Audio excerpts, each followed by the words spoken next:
का स्वागत है आपका हमारे चैनल जीएमके टाइम्स में। आज हम बैठे हुए हैं ग्राम पंचायत मड़वा जोगलपुरा। यहाँ पर हम बैठे हुए हैं जो यहाँ से नवनिर्वाचित सरपंच बने हैं नाथूराम यादव जी, जो जोगलपुरा के निवासी हैं। यहाँ हम इनसे सारी बात करते हैं कि अभी यहाँ से नवनिर्वाचित सरपंच बन चुके हैं, तो अभी ये गाँव में किस प्रकार से पूरा विकास करेंगे। कुछ कमियाँ हैं गाँव में, नाली की हो, सड़कों की हो, या बिजली की हो, या पानी की हो, इन पर ये कितना काम करेंगे, क्या इनका सोचना है, आगे की हम बात करेंगे नाथूराम यादव जी से। नाथूराम यादव जी, सबसे पहले तो आपको बहुत बहुत बधाई कि आप सरपंच बने इस गांव से। मैं इस गांव से सरपंच बना हूँ, सब लोगों को बधाई देता हूँ जी। और मैं भी यहाँ पर जो काम मुझे ऊपर से मिलता है मैं अच्छी तरह से करूँगा। इसी प्रकार से मुझे उसमें से खाने पीने की कोई ज़रूरी नहीं है जी। और सब लोगों को सम्मान देता हूँ। जी। मैं सरपंच आप लोगों के द्वारा बना हुआ हूँ। आपके गांव में जो भी आने वाले समय में काम आएंगे, कितना आप काम कराने की पूरी कोशिश करेंगे? जितना भी गांव में काम आएगा मैं वहाँ पर चारों गांव में जितना भी काम कराने की शक्ति रखूँगा कि आगे बढ़ जाए। अब हम बात कराते हैं नाथूराम यादव जी, उनके पुत्र से, जिनका नाम है तुलसीराम यादव जी, जो आर्मी से कार्यरत हैं, आर्मी में, और वो भी यहाँ पर मौजूद हैं। क्या कहना चाहेंगे ग्रामवासियों के लिए, और ग्रामवासियों ने जो उनको सहयोग किया उनके पिताजी को, कितनी बात रखना चाहेंगे, और विकास किस तरीके से ये अपने पिताजी से ग्रामवासियों के लिए करवाएंगे, आगे की हम बात करेंगे भाई साहब जी से। भैया, सबसे पहले तो आपको बहुत बहुत बधाई कि आपने अपने पिताजी को इस गांव से सरपंच बनाने के लिए पूरा प्रयास किया और ग्रामवासियों ने आपका सहयोग भी किया। क्या कहना चाहेंगे इस बारे में?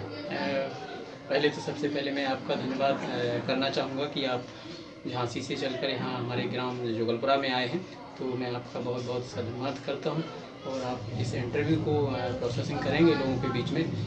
अभी जैसे आपने पूछा कि आप क्या कहना चाहेंगे, आप चुनाव जीते हैं जी, और लोगों ने आपके ऊपर भरोसा किया है, विश्वास किया है, उस हिसाब से क्या बोलते हैं आपको चुनाव जिताया है। तो मैं सबसे पहले मेरे चारों गांव के जितने भी मतदाता हैं जिन्होंने हमें मत देकर यहाँ तक पहुँचाया है, उन सभी का मैं तहे दिल से हार्दिक अभिनंदन करता हूँ और उनका शुक्रगुजार हूँ कि उन्होंने अपने दिल में एक बात रखी या उन्होंने समझा कि इन लोगों को चुनना चाहिए, अच्छे लोगों को चुनना चाहिए, ताकि गांव का और ग्राम पंचायत, पूरी ग्राम पंचायत का विकास अच्छी तरीके से हो सके।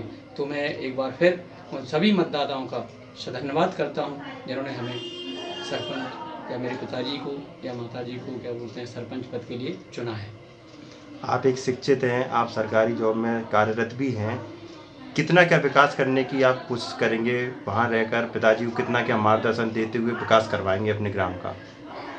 अभी जैसे कि कोई भी काम किसी एज ए मॉडल क्या बोलते हैं दूसरी पंचायतों में काम हो रहा है, तो हम उसको मॉडलिंग के तौर पर रखते हुए कि कौन सी ग्राम पंचायत है, नगर पंचायत में अच्छे काम हो रहे हैं, तो मैं कोशिश करूँगा कि वहाँ से अपनी सरकारी जॉब करते हुए मैं ये कोशिश करूँगा कि उस तरीके से गाइड करूँ इनको कि उस तरीके से काम कराना है, ताकि हमारी पंचायत भी उस तरीके से चमके जैसे अन्य पंचायतें चमक रही हैं या अन्य नगर पंचायतें चमक रही हैं। उन्हीं के आधार पर जो है ग्राम पंचायत को चमकाने की कोशिश करेंगे और हर एक काम को तवज्जो से और एक टाइम पीरियड के अंदर निपटाने की पूरी कोशिश करेंगे। ये मेरी गाइडलाइन रहेगी अपने पिताजी के लिए। गांव में कुछ कमियां हैं, सड़कों की, नालियों की साफ़ सफाई नहीं हो रही, बिजली की या पानी की, इन पर कितना काम किया जाएगा? सबसे पहले तो आपने सही बोला कि गांव में नालियां नहीं है, और चारों गांव में मैंने देखा, चलकर भ्रमण किया हमने गांव का, और क्या बोलते हैं ग्राउंड पर काम किया है, तो गांव में नालियां नहीं है, जिसकी वजह से पानी रुकता है और क्या बोलते हैं पानी अवरुद्ध होने से बीमारियां फैलती हैं। तो सबसे फर्स्ट प्रायोरिटी में गांव के चारों तरफ नालियां निकाली जाएंगी, और वो प्रायोरिटी में सबसे फर्स्ट प्रायोरिटी में उसके ऊपर ध्यान दिया जाएगा, साफ़ सफाई पर ध्यान दिया जाएगा, पानी की समस्या है उस पर ध्यान दिया जाएगा, स्वास्थ्य की समस्या है उसके लिए हम लोग ये प्रस्ताव डालेंगे कि यहाँ पे प्राथमिक रूप से एक ऐसे उपचार केंद्र खोला जाए कि प्राइमरी तौर पर कम से कम लोगों को दूर ना जाना पड़े और उनका इलाज कम से कम प्राइमरी तौर पर, एक बेसिक तौर पर इलाज गांव के अंदर ही हो सके उनका। आपकी माता जी भी चुनाव जीती है, मिथिला यादव जी, महिलाओं के लिए कितना प्रयास रहेगा उनके समस्याओं को सुनने का, क्या प्रयास है उनका? सबसे पहले आपने सही बोला कि प्राथमिकता हमारे देश में आज के दिन जो हमारे प्रधानमंत्री जी मोदी जी का मेन मकसद है कि हमें बेटी बचाओ बेटी पढ़ाओ और अपनी महिलाओं का सम्मान करना चाहिए, तो बात सत्य है। और मैं भी इस चीज़ में बिल्कुल ध्यान देता हूँ कि महिलाओं का सम्मान बाकायदा होना चाहिए। महिलाएं हमारी घर की क्या बोलते हैं गृहस्थी हैं, और हम लोग जो है हिंदू धर्म के लोग हैं, तो हम अपनी महिलाओं को लक्ष्मी के रूप में देखते हैं। तो सबसे पहले महिलाओं की गांव के अंदर जो मैंने समस्या देखी है, पानी की समस्या होने के कारण महिलाएं इधर उधर भटकती हैं, फिर कुआं पर जाना पड़ता है, वहाँ से घड़े में भर के पानी लाना पड़ता है, कितनी मेहनत करनी पड़ती है। तो वो कम से कम एक ऐसी सुविधा हो कि नल दरवाजे तक पहुँच जाए, जिससे क्या बोलते हैं वो वहीं से अपना पानी भर सकें और ज़्यादा परेशान ना होना पड़े, क्योंकि पानी के बिना तो इंसान, जल ही जीवन है और उसके बिना रह नहीं सकते। तो प्रायोरिटी होगा कि क्या बोलते हैं पानी हर घर तक बिल्कुल निःशुल्क और सही और साफ़ पानी हर घर तक पहुँचे। वो सबसे बड़ी समस्या महिलाओं की है, जिसका निदान अगर हम करें तो ये प्रायोरिटी में होगा, और इस पर कोशिश करेंगे कि इस काम को करा जाए और इस पर विशेष ध्यान दिया जाए। महिलाओं की बात सुरक्षा की है, तो उस पर सरकारें भी ध्यान दे रही हैं, और गांव में हमें भी अपनी महिलाओं की सुरक्षा के लिए कोई सिक्योरिटी तो नहीं होती, अदरवाइज बेसिक तौर पे महिलाओं की इज्जत करना, ये हम अपने तौर पर क्या बोलते हैं उन्हें बता सकते हैं, लोगों को समझा सकते हैं कि भाई महिलाओं की इज्जत करनी है, महिलाओं को सम्मान करना है, क्योंकि महिलाएं हैं तभी हमारा देश है, तभी ये दुनिया है।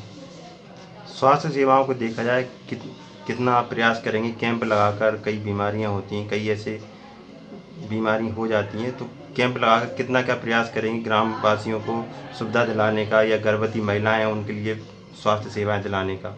नहीं, वैसे तो आपने सही पूछा। वैसे तो सरकारी तौर पर प्राइमरी सुविधाएं, जो महिलाएं प्रेग्नेंट होती हैं या जो क्या बोलते हैं महिलाएं प्रेग्नेंट होने के बाद यहाँ पे हैं, ऐसी बात नहीं है कि नहीं है, सुविधाएं हैं, अदरवाइज दूर हैं, ग्राम पंचायत में नहीं है, तो वहाँ से लोग नर्स वगैरह आती हैं, वो पूछने भी आती हैं, तो सुविधाएं हैं अभी फ़िलहाल में। लेकिन कोशिश करेंगे और ये प्रस्ताव डालेंगे कलेक्टर महोदय तक कि गांव में ही, हर गांव में एक ऐसी प्राथमिक उपचार सुविधा रखी जाए, जिससे क्या बोलते हैं दूर से लोगों को दूर ना जाना पड़े, और क्या बोलते हैं वो उपचार उनका वहीं पे हो सके। वहीं पे जो टीका वगैरह हैं, जैसे जो औरतें प्रेग्नेंट हैं उनको टीका के लिए दूर जाना पड़ता है या फिर इन्फो करना पड़ता है, वो सारी चीज़ें कोशिश करेंगे अपने माध्यम से, और एक ऐसा प्रस्ताव डालेंगे कि वो सारी सुविधाएं गांव में ही हो जाएं, और गांव में एक स्वास्थ्य केंद्र खोला जाए, जिससे कुछ लोग कम से कम कुछ लोगों को उसमें रोज़गार भी मिल सकता है, जो पढ़े लिखे लोग होंगे या जो साइंस से हमारी बेटियां हैं, या क्या बोलते हैं जो बच्चे अच्छे पढ़े लिखे हैं, उनको रोज़गार भी मिल सकता है इसके माध्यम से। और स्वास्थ्य के लिए क्या बोलते हैं हम लोग विशेष ध्यान देंगे, और इस चीज़ को अपने से जो उच्च अधिकारी हैं, अपने से बड़े अधिकारी हैं, उन तक इस बात को पहुंचाएंगे और इसका प्रस्ताव जरूर रखेंगे।